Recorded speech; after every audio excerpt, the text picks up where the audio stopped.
Hey everyone, my name is Orsolyo and today I'm here at Društvo Medkulturni Dialog's office and my guest is Furkan. Hi Furkan, thank you for being here with me and can you please introduce yourself?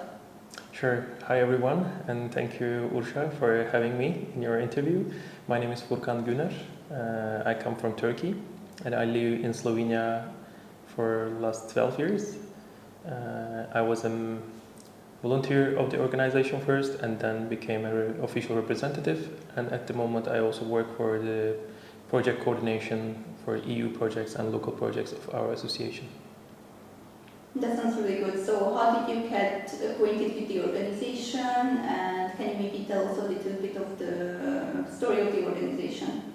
Yeah, the organization actually was established in 2007 and they actually established this organization to have a better dialogue and understanding between Slovenian people and the Turkish people. The inspiration actually came because of the reason why they were already actually meeting very often, and they actually come up with the idea to open an organization like Društvo Medkulturni Dialog, to have an office, to organize more events for intercultural events. For me, actually, I was an Erasmus student in 2013. After I came here, I realized, I found out that there's an organization that actually can be helpful for me, for my integration, also the understanding of the culture. I loved the activities they were doing and meeting with the Slovenian people, because it was also my actually wish to spend more time with Slovene people. And then I became a volunteer, and after a few events I really actually enjoyed, and then after 4 years of volunteership I became an official representative of the association, and then I became also project coordinator since 2020. Yeah. Alright, this sounds really exciting that you really went from, you were also a volunteer here and then you also saw the projects, how they look like in the organization. Can you maybe tell a little bit about how was it for you to first get acquainted with the organization, to volunteer here and then to get into maybe a more responsible and more involved role? Exactly, yeah. I can actually tell you it was already a small organization. It's still actually in a small scale, I would say, even in Slovenia. We have actually volunteers and the members. Now it's around like 20 to 30 adults and youth over 18 years old. But in that time it was actually even less people. Then I actually, after I was participating to the events and the activities, and after I decided actually to stay in Slovenia, there were actually people around us to organize things, but generally the lacking part of the organizing this and taking time for those events. And then I found myself like as an organizer of this intercultural events, and especially after the 2016 Turkish political change. There were more Turkish people here, especially the ones who actually need some help also for the intercultural integration in Slovenia, and then we also helped them very intensively. Then the intercultural dialogue also worked actually for the integration topics and integration needs of the Turkish citizens in Slovenia. Then actually we started with the official projects, like after like ad hoc events that we generally like think about and organize together with our Slovene friends. It became more professional with the European funds and also the local support and the other partnerships with the local organizations, because it was already a need in Slovenia to work on the integration of the migrants and the foreigners. Then we actually found ourselves also partnering with other organizations and aiming for specific actually targets and working on the terrain to help people, and also to invite them to be more integrated through the intercultural dialogue with the local people. Okay, so basically this organization started to grow really quickly with all the EU projects and also with the collaboration with other organizations. How was this transition maybe? Because you said that in the beginning it was rather a smaller organization. So obviously I feel a lot of things happened in a very short amount of time and you had to adjust and react to it very quickly. How was it for you and the organization to take these steps and react to them quite quickly? Yeah, actually, I was first actually working on volunteer base, like a full-time. I was working, but on a volunteer base, because it was actually there was no finance for employing someone at the association, and this probably all people can actually imagine is the hardest part for these organizations, to hire someone, and then for the second one and the third one, this actually transition is really hard, especially for the first one it is the hardest, and then you go for the little bit easier and then a little bit easier, but it takes still like few years to actually really establish a system. For the beginning, actually, we got one European project. It was the Active Citizen Fund. I will already gonna actually explain this project more, but with the help of that EU project that we had for intercultural dialogue, I actually was an employed person for the first time in 2020. And last 5 years, I'm already working full-time on the association, and we have also some like outsourced support for social media or for videos or for translations, this kind of things, but not the second employed person yet. This is another process that we are having now. But it was, like you also said, as a small organization at the beginning, it was hard to actually really work on the volunteer base, but still almost full time, to really structure what we are doing, what we're going to do, like having targets and yearly plans, academic calendars. So that was actually the hardest part and the first few years. And then previously, actually last 2 years, we are having more systematical upgrades and advancements of the association. So you would say that it's getting easier and easier to make the volunteers involved in the organization, even though you are not able to maybe finance their support yet, because you're still growing an organization. So how do you manage to still make them involved and keep them to the organization? Maybe can you tell about as well? Maybe I think also some of the projects can be related to this. Yeah. Actually, we are still having some project applications also at the moment now, and the most important thing, as you actually were mentioning, having the volunteers, but also having them sustainably. Because in some projects we have some people, they are volunteering and they are participating, and then we don't see them anymore. And this is also the problem of all the NGOs in Slovenia. People on the volunteer basis, they are really actually having troubles actually keeping it like sustainable way. And in the projects that we also aim that one, like to have a one-to-one contact, or also even give them a responsibility to organize some events, some activities. So this is already in our development plan, also for this year and upcoming years. But as we are a migrant-led organization, of course we also connect with a lot of migrants, foreigners in Slovenia, because of course there are like bigger organizations, but they also try to also find something that is like theirs, like in the level of them, and really actually understand them, help them, and like organize or activity and invite them and spend time together, like daily basis or weekly basis. So this is also another need for the foreigners in Slovenia. But also the bigger need is, after actually having them like regular basis, also finding a platform or the space that they can actually also spend time with Slovenian people. That is actually, I would say our role in society, because all the programs and the activities we generally focus on creating space for each side to come together and to get to know each other and understand each other, and maybe try to find a way to actually really coexist in a society, which is actually the ultimate purpose. But still, with the small steps, we are trying to reach that part with the sustainable volunteership and also sustainable participation, and also understanding the concept of our association and supporting it either physically or financially come and join the activities. Alright, so you mentioned that you have some volunteers who only stay for certain projects that you have. Can you maybe tell some of the projects that you have currently running at the organization, and how do you see the volunteer participation in there? Are they maybe more present in different projects of the organization currently, or maybe it's still a thing that happens that maybe they are just only present for 1 or 2 projects? How do you see that?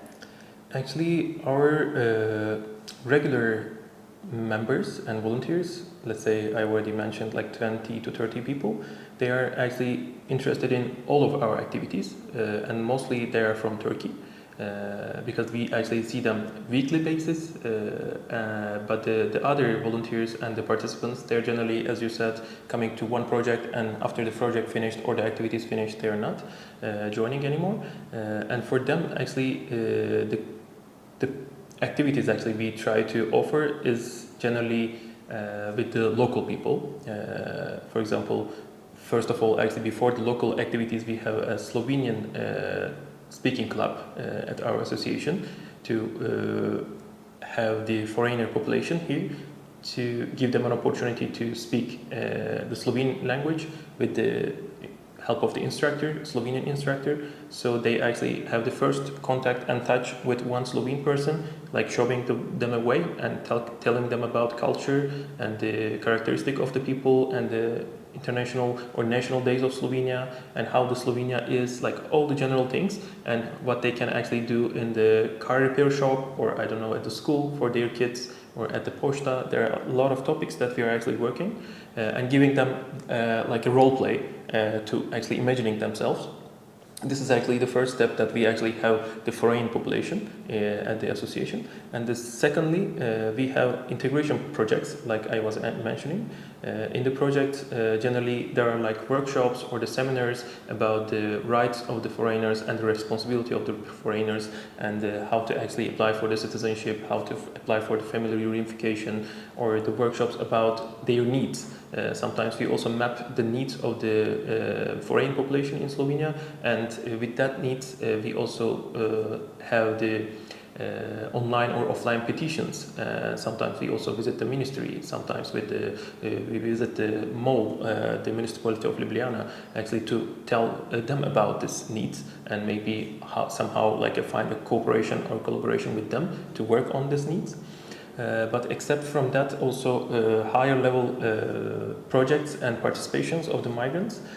We also try to organize like cooking workshops and visits to the elderly house to spend time with them and also present their cultures. We actually did only for the Turkish culture, but we are actually planning to have more cultures, like, I don't know, someone from South America, someone from Asia, because in the elderly house people are really actually needing some people to see and also interested in different things to see and to hear, and also the cuisines especially. We bring them like some cuisine, like small snacks and the cultural actually facts about our countries, and have a conversation with them for an hour or 1.5 hours. It's actually really enjoyable and kind of win-win situation for the foreigners and also the local community, especially the old people at the elderly house. And also cooking workshops, like I said, it's again the win-win situation, because the foreigners needs to practice their Slovene language, and they know actually their culture and their cuisine very well, and they also cook and show their cuisine, and also Slovenian people are generally interested in different cuisines and tasting them, and at the same time they are also speaking Slovene, which is also good integrational practice for the local for the foreigners. And of course we also have the interviews, like online campaign interviews, and also on-air kind of radio shows to invite foreigners to talk about their stories, experiences, and also the challenges they are having in Slovenia and the future plans, because as we are actually small as a nation in Slovenia and very low actually percentage of the migrants percentage, the population, people are of course interested. Slovenian people are interested in the migrants, foreigners, what they are doing here, why they are coming. The number is increasing, why it's increasing, and the people really actually how they think about our country, what is their future plans. So on air, we actually ask them on the radio show like every question that Slovene person can actually really be interested. Because I'm also a foreigner in Slovenia for 12 years, and after I meet with someone, generally I get some questions, and I generally collect those questions and ask to the person that I'm interviewing on air. So this kind of actually participations are like ongoing things, but of course the thing that we are trying to focus is having this as sustainable as possible, like also for other activities. Let's say if we have someone on the interview, let's say at Radio Student, that we are talking about foreigners' experiences, like how can we also include him or her to our like weekly based activities or monthly based activities or projects. So this is going to be already a lot of again the work of mapping and a lot of invitations, a lot of like text messages and PR kind of things. So we are already working on like having someone else to take this responsibility to contact people and let them know about our activities and invite them. So this is actually our transition now that we are actually trying to reach. Yeah, I feel that like you really put a lot of work into this transitional phase, which I think wouldn't be even possible if you don't do that. And I also love that you have many projects which basically focuses on the basic needs of the migrants when they come to the new country, like how to practice their rights, what is even their rights here, and to general integration processes like meeting the local culture, meeting local people. So I really love that you really focus on different aspects. I'm also interested to know what are your favorite projects from the past years in the organization. Maybe you have something that is not running anymore this year, but you had in the past that was interesting and you would like to mention now. Sure. Actually, the most favorite project, like I mentioned before, was our first EU project. It was for intercultural dialogue, active citizenship and social inclusion of the foreigners in Slovenia. And then we had it actually in 2021 for 2 years until 2023. The project actually we had was with the Socialna Academia in Slovenia and another parish, small parish association in Škofja Loka, and one actually partner from Norway, because it was a Norway fund. Active Citizen Fund is actually Norway, Liechtenstein, and Iceland. They are supporting EU countries for the social projects like we had. In that project, we had a lot of meetings with the local population. This was actually already the aim and the, vision, the mission as well of the association, to actually have intercultural space where people can meet and share their experiences, stories at ease and understand others. So that project actually really was our kind of, best project, and we still actually search for some other funds to continue with that one. In that actually project, like I said, there were like more than 15 meetings, like a family group meetings.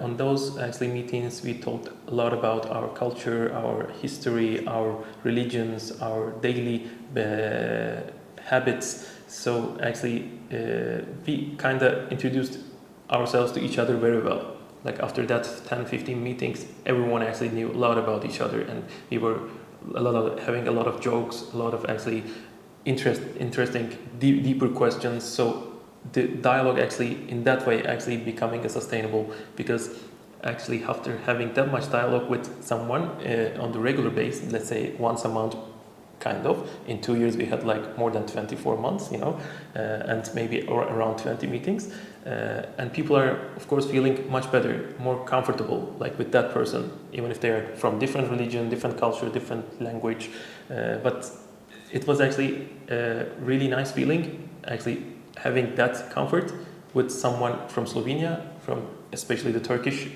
participants, that they were sharing their feedbacks.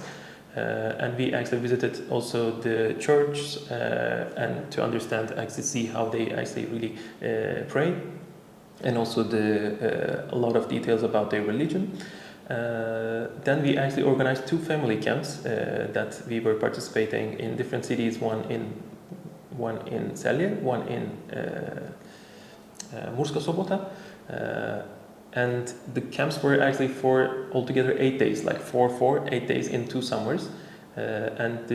Also the camps were really nicely designed with the theoretical and practical activities, like seminars and hikes and playing with the kids, and a lot of actually also workshops and humanitarian helps for the Ukrainian refugees in Slovenia. So in that actually project, this almost altogether 80 people really actually were meeting and getting to know each other and helping to the community and also for themselves to be a better version of themselves and also to live together in Slovenia. We actually kind of discovered a way to live together. We also even actually created one handbook, which is also available on our webpage, via the dialogue, like in which ways we can have the dialogue, how we can make it actually sustainable, in which activities, and theoretical background, and also some we call them like velikan dialoga in Slovenian, like the pioneers of the dialogue in the world. There were a lot of examples in that book. Like I said, this was actually the best project I have ever had in Slovenia and at the association, and which actually we are still pursuing, searching a way to continue with that project. Okay, this sounds really lovely. I love that. Generally it was a project, but also it really invited people to just spend time together, and I think that's a really important part with the integration process, to just really spend time together, ask questions, talk, and especially if it was running for 2 years, it really did have the people to meet each other regularly. So I love this idea of the project, and I really hope that you can continue doing something in the future. Exactly. My question would be, how do you see, especially with this project, but with the other projects as well that you have at the organization, what type of effect do you see? Maybe do the people give any feedback? Do other organizations give any feedback on the results of the organization of your projects? Like, how does it affect people's life here in Slovenia, especially for the migrant community? How does it affect their life? Mm-hmm. Actually, there's a huge effect, especially on me personally, that I'm working on the association, at the association, but also for our solid members and volunteers. They also actually share a lot of good sides of the association, what we do. Like we were talking about the seminars, workshops, about the human rights, about the responsibilities of them in the country, and also weekly or monthly basis activities that they can actually share the space with the local people. Generally, I see the upgrade, also the development in my eyes, that they are speaking better Slovene, they are having a better courage to speak with unknown people in the society, and they are more talented to fix their problems on their own, because like I said at the beginning, maybe 5 years ago, it was a daily basis, like a needs from our community, that I'm also actually the intercultural mediator officially in Slovenia, and I was also helping them daily, like going to bank with them, or to posta, or the school, or anywhere actually. Even the shopping malls, actually, when they actually need to change their shoes, for example. But this type of things now they are doing on their own, which is actually a huge progress. And now we are focusing on the wider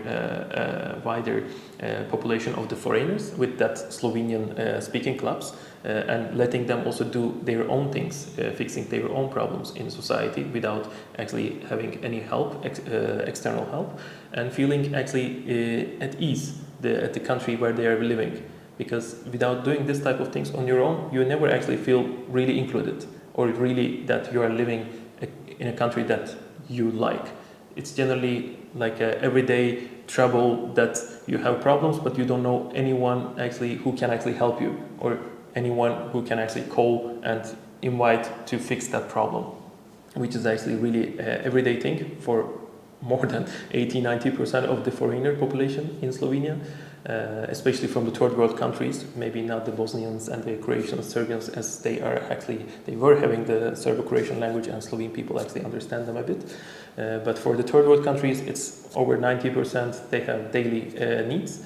And I can say actually after these activities I saw the progress on the volunteers and the members, but also the feedbacks from the Slovene people is actually generally positive. We don't get actually like daily based feedbacks, but sometimes monthly, sometimes weekly, sometimes yearly, like we have 10 to 20 feedbacks from the public or from the people that they are participating our events or the projects, that they are really actually enjoying the activities. They see the value in it, and they see also the future with that, what we are trying to do, and they understand at least the concept, like what we do. And also, I didn't actually mention, but we are having also Ramadan dinners, which is actually culturally and religiously connected to the Turkish culture. And every year we actually host more than 300 people at our places, either at the houses of our volunteers or at the office or with the organizations that we are partnering. We organize also the iftar at their places. So every year we have more and more better feedbacks that they really enjoy, and they also really look forward for the next year to actually organize something like that together, to invite actually more friends who are interested in intercultural dialogue and tasting different cuisines and knowing new people in their society. So it's actually kind of like I was already mentioning, fulfilling a huge gap. Maybe we are small, our steps are small, but still the gap is actually kind of huge to fulfill that, like a bridge between cultures. It's not only a Turkish-Slovene cultures as we actually aimed at the beginning, but now it's more countries, more nationals, more cultures. And our already target is having as much as possible cultures, people, and the cuisines, whatever actually we can have different share with the local community. And I also would say this is our best kind of practice, that we actually really contribute to the society, to give them an opportunity for the people on the daily basis or weekly basis to meet with new people and spend time with them. I can say that just listening to this, I feel that you say that these are small steps that you take, but already the effects are huge. I think on people's daily life, that they can solve things on their own. That's I think one of the biggest things that makes them more confident living in Slovenia. So you can be really proud of that, and the organization can be really proud of that. Thank you very much. One last question I would like to ask is there anything that you look forward in the future regarding the organization that you have any aspirations for that you can maybe share now, or it's not the topic yet? But if you have something that you can share now. For the future plans, you mean? Yes. Mm-hmm. Of course, we are inspired for the dialogue, as the name of the association is Intercultural Dialogue Association, and we generally just, like in general, I can actually comment on that. We just focus on as much activities and projects or the daily actually meetings or weekly meetings for the dialogue for the future, and trying to actually find a better ways or the more sustainable ways, like how to have this dialogue in a sustainable level. And also the volunteers, as we actually were mentioning, more volunteers and supporting this idea and the concept more actively and integrating more into Slovenian society, speaking the language better and having Slovene friends in their lives and sharing good things from their cultures and learning from their Slovenian people's cultures. So this is already the ultimate, the target of the association, and we are just focusing on finding ways, either financially or socially, like how we can actually really start these activities and really keeping them as long as much as possible for our future in our association. All right. I wish you all the best for this future expansion for the organization, and I hope that you get the chance to do many more projects, and thank you for this interview with me. You're welcome. Thank you for having me.